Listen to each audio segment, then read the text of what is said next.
beautiful rascals out there, and welcome to the Space and Time. My name is Gabriel Lugo, and here I talk from self to self.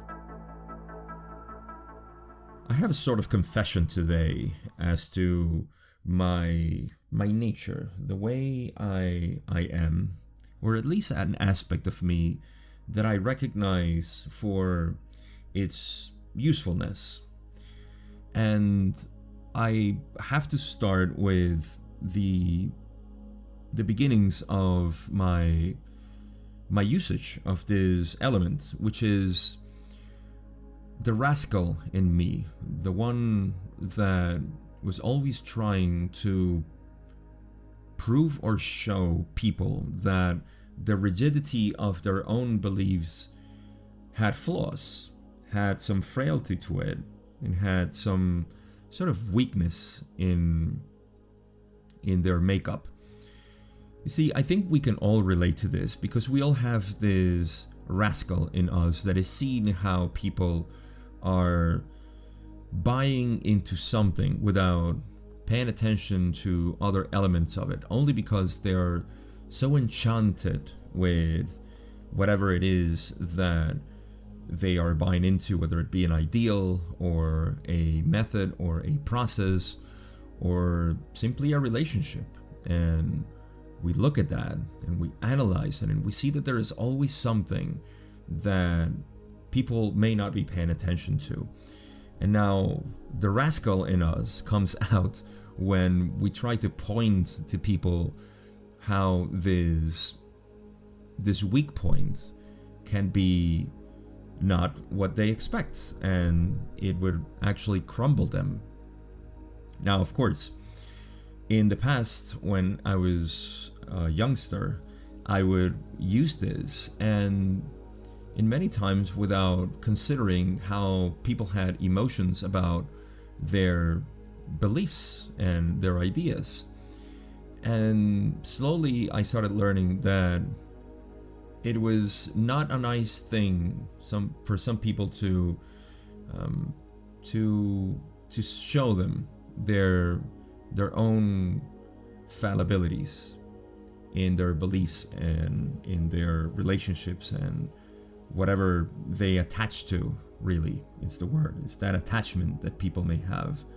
And I, of course, ignored my own ideals and beliefs and fallibilities, and I thought them to be perfect, to be true.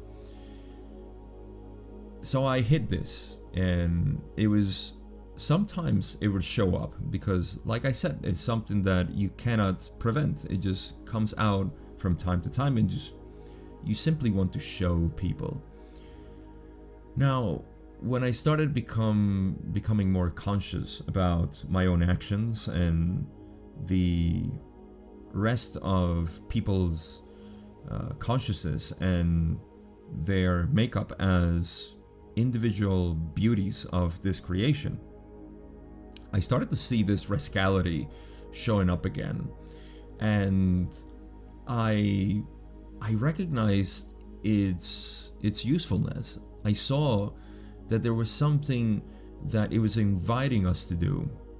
And this is what I'm going to try to explain in this episode, because I believe there is a beautiful use of this rascality of showing people their own fallibilities. And of course, this will bring, not only does it have to be used in a compassionate way, but it has to be directed towards the ultimate truth or the ultimate reality.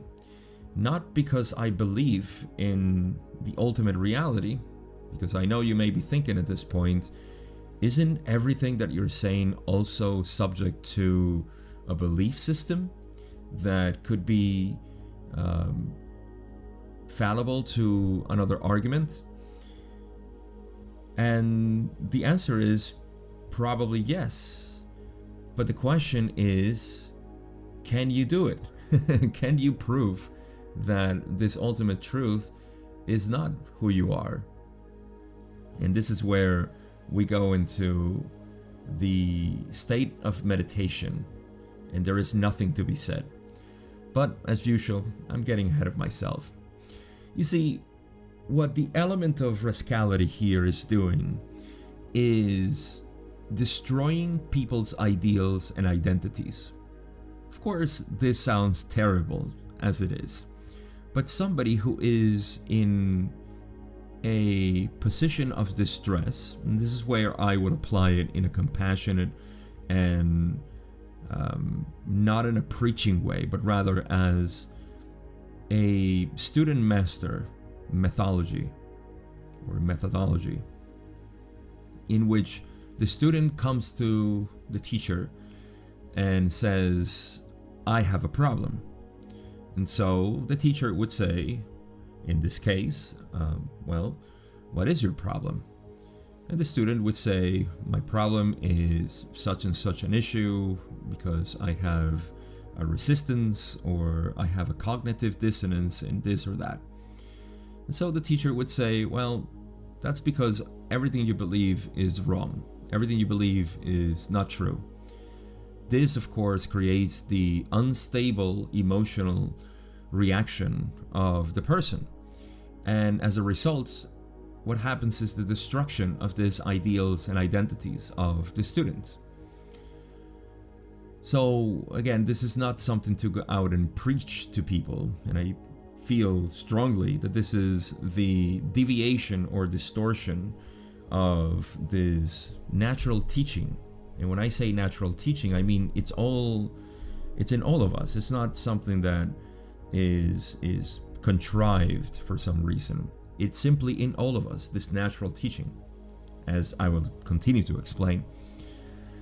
But the result is the destruction of these ideals. It is the obliteration of any conceptions or notions of reality.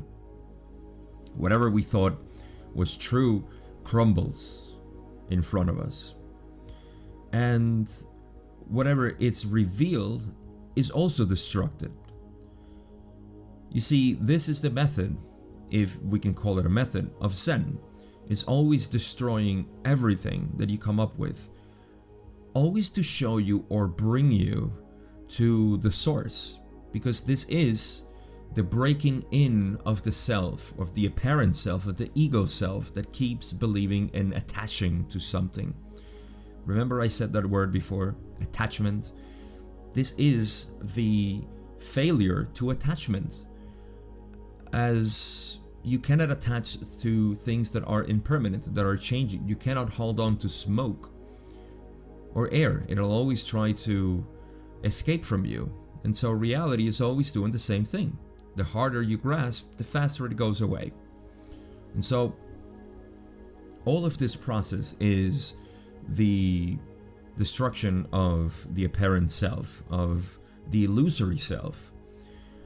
And the only thing left to do is surrender to nothing. Surrender to absolutely nothing. Because anything that you can think you can hold on to will disappear over time, will dissolve, and the result of that will be frustration. Would be what the Buddha called suffering, or dukkha, frustration. So, what is left? Nothing. Nothing is left. At this point, we realize that if there is nothing, then who I am. Even the question is trying to allude to try to manifest something, to create something so we can hold on to. But in that process, we have already learned that whatever we can create and hold on to will completely disappear and dissolve. And in this attempt, we can grow in the process of, this could take days, weeks, months, years, or lifetimes, trying to hold on to something until we completely surrender to the nothingness, only to be stared in the face by this nothingness to reveal that the nothingness is actually not a vacuum, it's not an emptiness, it's not an absence of anything, which is what the ego self fears. You see, the ego can only see in terms of things that exist as distant from each other, as separated from each other, so it can hold on to it as an identity. And so when it looks at the source of everything, it sees it as nothing. It sees it as not a thing. You see, that is the no thing. No thing. And because it cannot conceive anything that is not a thing, it looks at it as empty. But you see, what we're revealing here is the source of everything, the source of all of our attempts to have an ideal or an identity.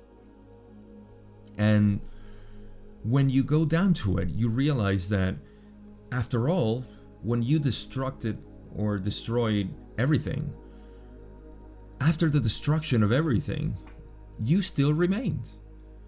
So what is this self that remained in the nothingness? Well, in the experience of a human being, or anything, let's just call it a human being, there is a consciousness to it.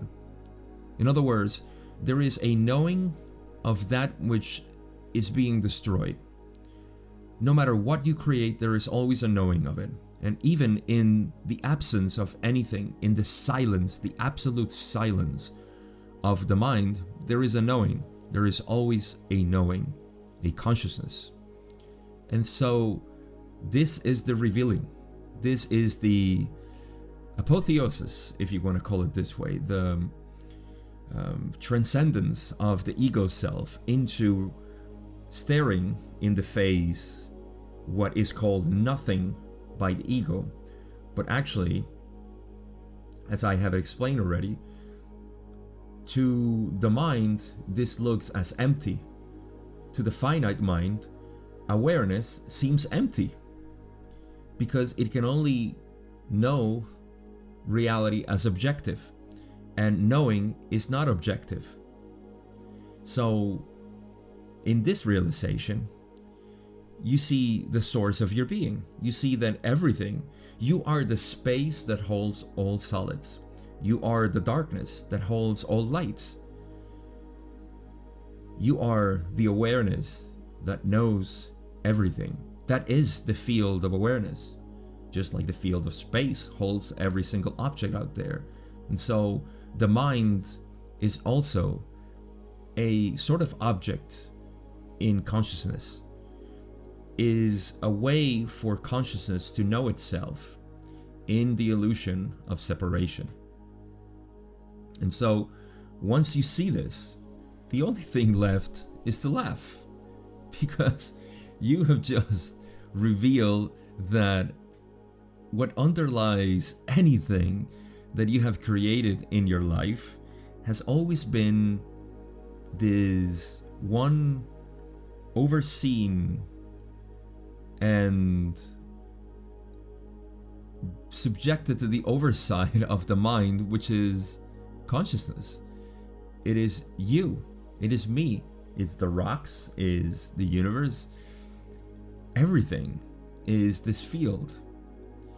And at this point, you have found yourself, and you can understand that anything that comes out of this is simply what the ancients in India would call lila.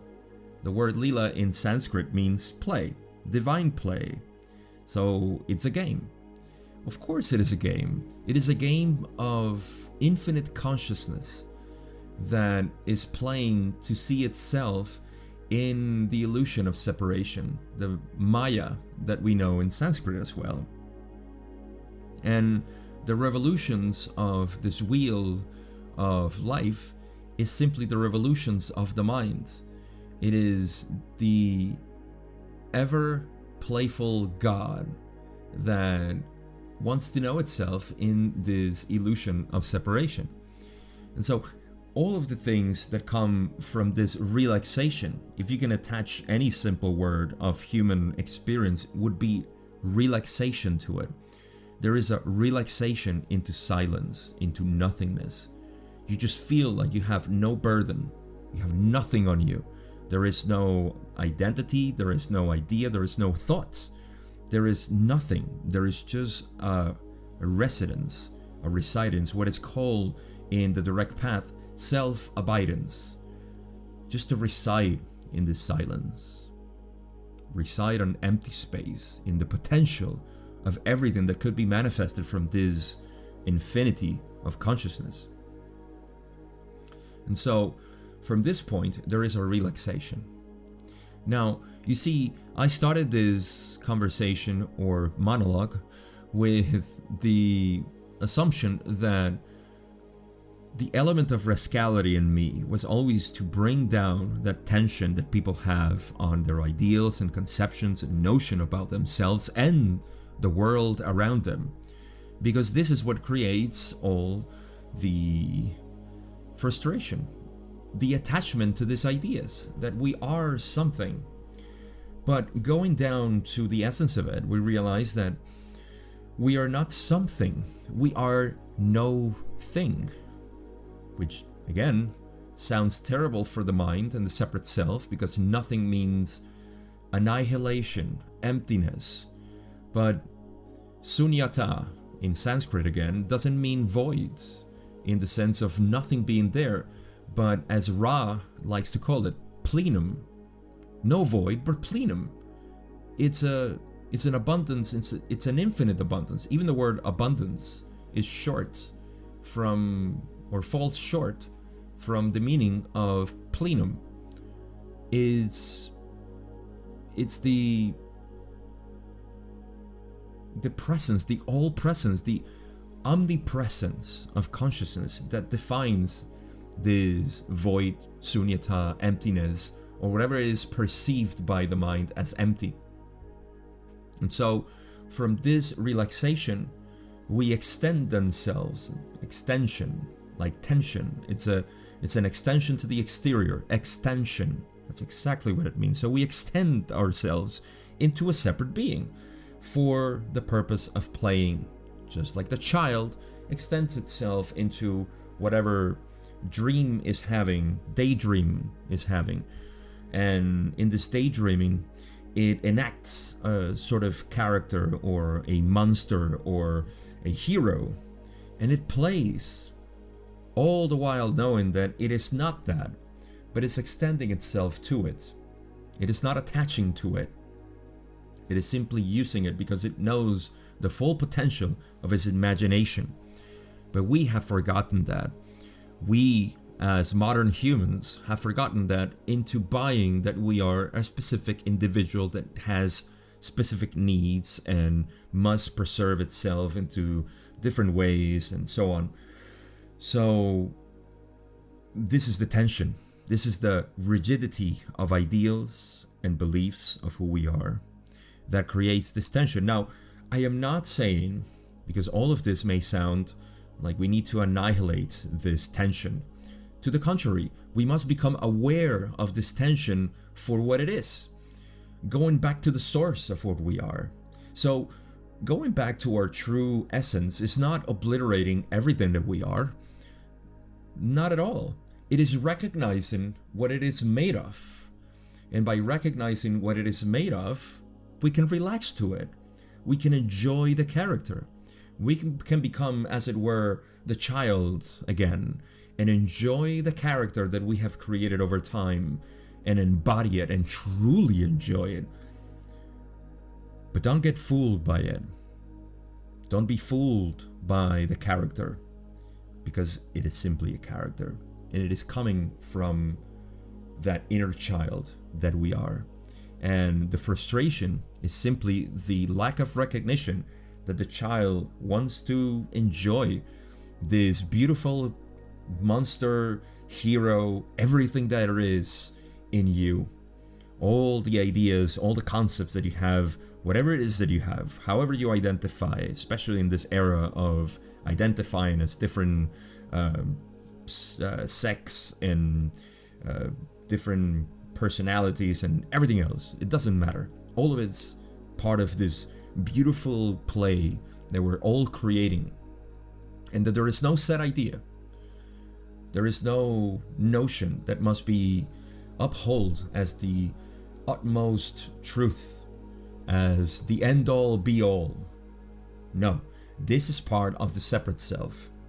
Recognize the workings of the separate self as the one trying to uphold this one truth that all humans must respect. No, this is just an extension. This is the tension that creates the rigidity for people to break. And even in the breaking, there is no problem, because the breaking just brings you back to your knees into the surrender of the nothingness. So you see, there is no problem. There is no issues. There is never a mistake. There are no errors in this reality. All there is to it is play. But then again, there is its opposite of seriousness. We take the game too serious. And if you were a child, because I know you were, at least you had a childhood, you would know how boring a game would become when somebody took it too serious and they became offended by it. And all your friends, or you included, would say to this person, "It was only a game, relax, stop crying, stop being angry, it was only a game." This, my friends, is death. In death, we find that it was only a game. And in death, there is laughter. That's why all skulls display that beautiful grin of laughter, mocking reality. Because, after all, we were all playing together. Now, of course, this death doesn't have to be the death, the physical death, the ceasing of the chemical body, but rather a mental death, or what in the New Age communities they call the ego death. Allowing the ego to dissolve, allowing that tension to relax. And whenever we feel that tension, we just know that it's something we have created for the purpose of entertainment, not for seriousness, not to be taken serious. Don't take myself serious as well. Anything that I say here is not preaching, it's not upholding any truth, it's just showing the inner works, the mechanics of our mind and consciousness, of polarity between the tension and relaxation, and the source of everything being the one true being that can be defined as all-knowing, and you are that knowing yourself. Now, to finish this, I want to remind you that this all came from that recognition of that aspect of myself that is the utter rascal in me, that likes to take people's ideas and crumble them, only to bring them down to that source, to realize that it's okay to have those, but not to hold on to them. And it is in that failure to holding on to them that we will return to our true self. And so even the people who are very rigid in their ways, they are revered by the sages for being so invested in their characters. And so we leave them alone, because they are enacting that one character. There is no reason at all to go and disrupt the character. Just like you wouldn't go and disrupt the performance of a theatrical actor. That would be so off for the whole experience of looking at the play, at the story develop. You would break completely the magic that is happening. In the same way, we don't go to people and try to disrupt their performance. That's what they are. That's what they are being. But it isn't those who have finished their performance and they're still, like actors say, still in the character. They're still personifying the character, and they come asking you as the character to help them, that you snap them out into showing them that their character is not who they are. And this is a different thing, of course, from going and preaching and telling people that they ought to be saved. Saved from what? From their own game? Not at all. We should allow everybody to be. And this is why all opinions should be revered as something of an expression of the one being that we are. Because ultimately, there is no person there. There is only a character. It is you becoming somebody else to have that experience. And this is why I say that this element of rascality in me is something that we all have, that we love to point out. We love to show people that it's only a game, relax, and you have been taking it too serious, and your ideals and your concepts and identities are what are getting in the way for you to enjoy this beautiful character that you are. All of us, whether we know it or not, whether we are in the path of self-realization or still playing that character in Wall Street or in the government or in our families, it doesn't matter. Whatever it is, the stronger the character, the most beautiful this earth play is. So with that, I come to the end of this monologue, and I hope I made some good points for you to realize that the true essence of our being is just this perfect plenum that underlies all of our experiences. As always, I thank you for listening. I thank you for being.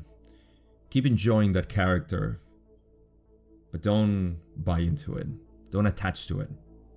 Thank you, and I'll catch you in the next one.